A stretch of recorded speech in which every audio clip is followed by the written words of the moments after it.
Hello everyone, my name is Monica Rivera and welcome to my YouTube channel. On this video, we're going to be talking about how to become a background actor or an extra. So if you've ever wanted to be in the background or even just be on a film set for your favorite series, either through Netflix, Hulu, even Marvel, this is a video for you. I'll walk you through what you need to prepare, how to act professionally on a set, and even give you some casting companies you can apply to literally right now as you're watching this video. So stay tuned. So what is a background actor?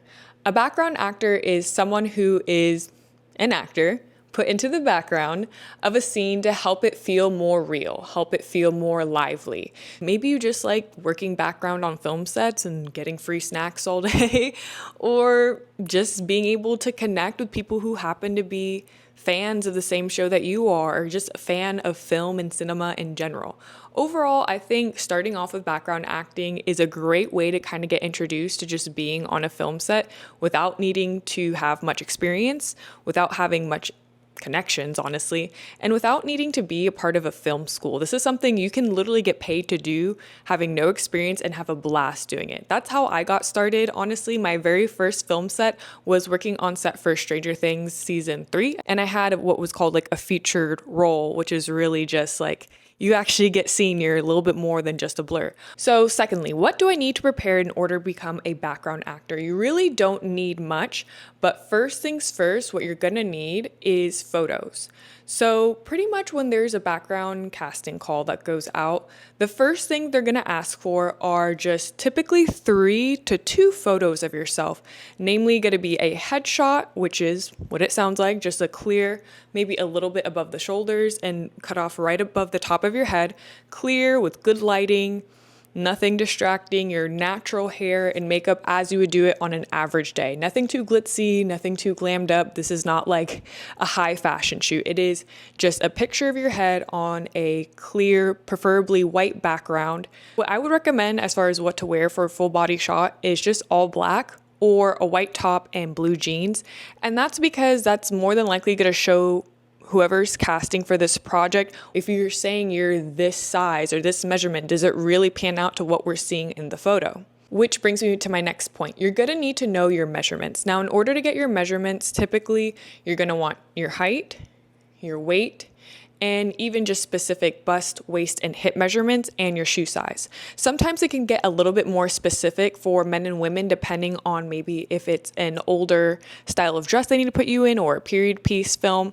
Have a basic phone number, have obviously a good email that they can reach you through, and just keep it simple. Try to not have a weird email address, but again, work with what you got.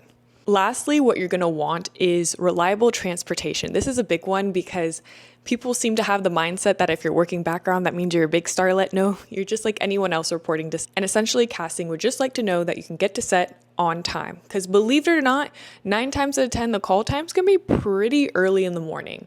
So you need to be able to respond and get to set quickly, if not early. And I say this because the majority of places that have open casting calls for these different shows are typically in bigger cities where the traffic may not be ideal. It's going to be especially important for places like LA, Atlanta, London, and even New York. All right, so for our third step over here, you're going to want to go ahead, take down pen, paper, or just have your notes app open to kind of take note of all the different casting companies I'm going to list. So the background casting companies I'm going to be listing are going to be for the major markets for filming at the moment. That's going to be Atlanta, New York, LA, and London. So if you're not in one of those areas, do not worry. I will give tips on how to find background casting calls in your area for even just smaller student films and things like that, or even indie films, because there's a little bit of a market everywhere. I know Louisiana, even Albuquerque are some markets you can look into. I think Texas is also one, but no shade to them. It's just these are the ones I know of are bigger and easier to kind of cover. And it's always good to do your own due diligence to just research all of these companies as well. So for Atlanta, I'm going to be looking off to the side to read it to you guys. For Atlanta, we have Central Casting Georgia. I've done a couple of projects with central casting when I was first starting out. The only thing with central casting that's a little bit more tedious is that you have to go to their in-office location in Atlanta to get your basic photos done. So you can get your photos done with them in office, and they also need you to fill out all of your paperwork. Casting tailor-made. I love casting tailor-made because, again, I was on Stranger Things for my very first time ever. CL Casting is another one, and Rose Lock Casting. Now, if you're looking for the New York area, they also have a central casting in New York, to which would be the same deal. You have to go in office, get your photos, fill out paperwork. You know the drill.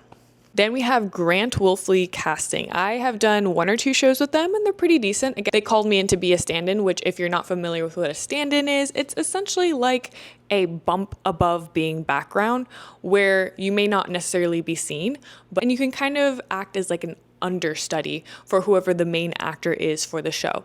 I think being a stand-in is great. I was a stand-in for Zoe Saldana in Guardians of the Galaxy 3, being able to hear her interpretation of the script versus mine and be like, oh yeah, there's a reason why you got this job. Then we have Sylvana Joyce, and then we have BGNY. Of course, for LA, we have Central Casting LA. We have Jeff Olan Casting. They typically do the background castings for Euphoria. Again, I've never personally worked with them, but I just know of them.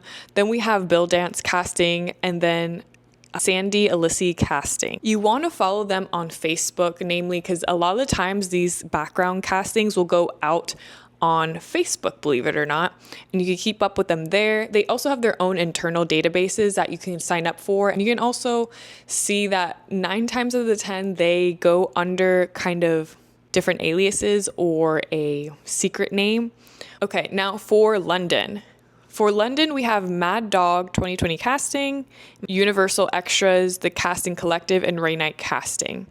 Now, when it comes to these registration sessions, you have to be mindful, especially if you're a minor, you're going to need parental permission. I know for Georgia, you have to fill out an additional voucher, which essentially gives the state of Georgia proof that your parents are involved with the whole ordeal. Your parent, if you are a minor, will have to be with you the entirety of filming. So if your parent does not have the luxury of taking time off to be on set and you're under the age of, I want to say 16 for Georgia, it could be different for different places. 9 times out of 10, you won't be able to work on set, unfortunately. But again, if you're 18 plus, you have the freedom to do as you want.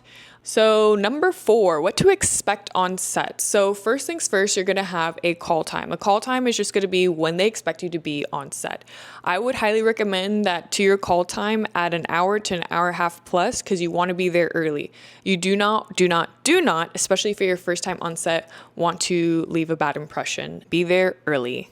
Next, once you get to set or wherever holding may be, or just a check-in area, you will be checking in with a production assistant. So this production assistant or a PA will have you maybe fill out some forms, or will give you a link so you can fill out forms electronically so that they can eventually, hopefully within 30 days or so, or if you're lucky, 2 weeks, they can pay you for your time on set.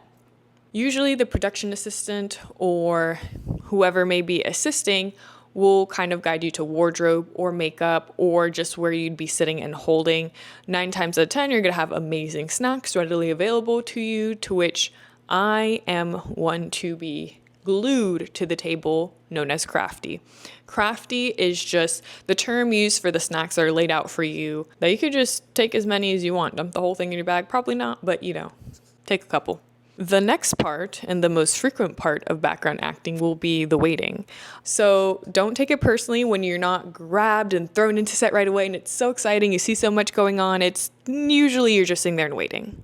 To which I would highly recommend, if you're someone like me that's always glued to their phone, to have a battery pack with you and a charger, charging cord, and anything that can keep you preoccupied without being distracting.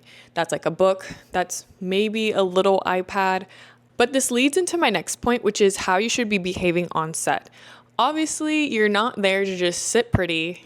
You can kind of sit there and be pretty, but You're there for whenever they need you. Being professional is not only just listening and understanding what's going on set, it's knowing how to act to everything that's going on around you. Meaning, please do not whip out your phone as soon as you see a celebrity or an actor and start just clicking away, taking photos. That, my friend, is how you get kicked off set the quickest. So please do not treat it like it is Comic-Con and you are able to go up to them and take a quick selfie. No, you wouldn't like that if you were at work just trying to mind your business and someone just comes up to you and starts taking a whole bunch of photos. It throws them off. It makes for an unprofessional and not enjoyable environment. And overall, it's just weird. I'm so sorry. Even if it's someone you've been looking forward to meeting, kind of do what I do, just like internally freak out and go about your business. That's it. Keep it cute. I would say just pay attention, be respectful, be cordial, and the most important step that people love to hear about would be getting paid.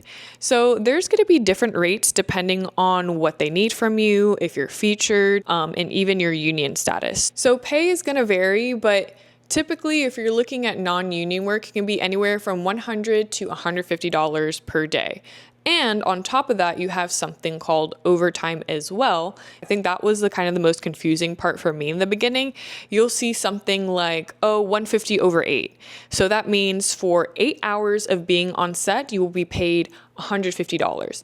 Anything over that 8 hours, I mean literally down to the minute, is overtime for you, which is very nice to see on a paycheck once it comes in. If you're in a scene and there's smoking around and you weren't aware, or 9 times out of 10 when there is a scene and they know there's going to be a lot of smoking going on, that's going to be another bump. So that's something to be mindful of. You get a fabulous tap on the shoulder and they say, hey, can you say, what's that? Or something moderately irrelevant because they feel it might help push the scene along. Congratulations, you just got yourself a promotion. So as far as payment goes, I will tell every actor this because I don't like how some people get screwed over. Now also, before I say this, caveat, do not try to force this to happen because that goes back to what I said earlier about behaving properly and being professional. This is one of those blessings that if it happens, thank God and roll with it. But typically who you want to contact is going to be whoever is the initial background person or casting company that hired you. And you just want to send them a quick little, hey, just so you know, so-and-so on such and such set, they gave me a line. That in itself just kind of covers you for the most part, because at the end of the scene or getting closer to maybe lunch or the end of the day, you're supposed to be signing a contract and you're also supposed to be filling your in and out time. It happened to me one time. I was not on set. I was just simply applying for background and they were like, you know what? Actually, the director wants you to have full choreography you learned. Can you dance? I said, oh yeah?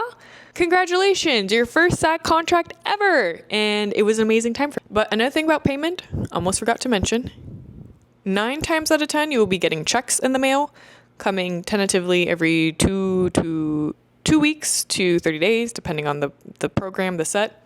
I never went to a film school. I never took a huge major acting class, but I did start taking classes thereafter because I just really loved being on set. And I was like, oh, let me entertain being an actor.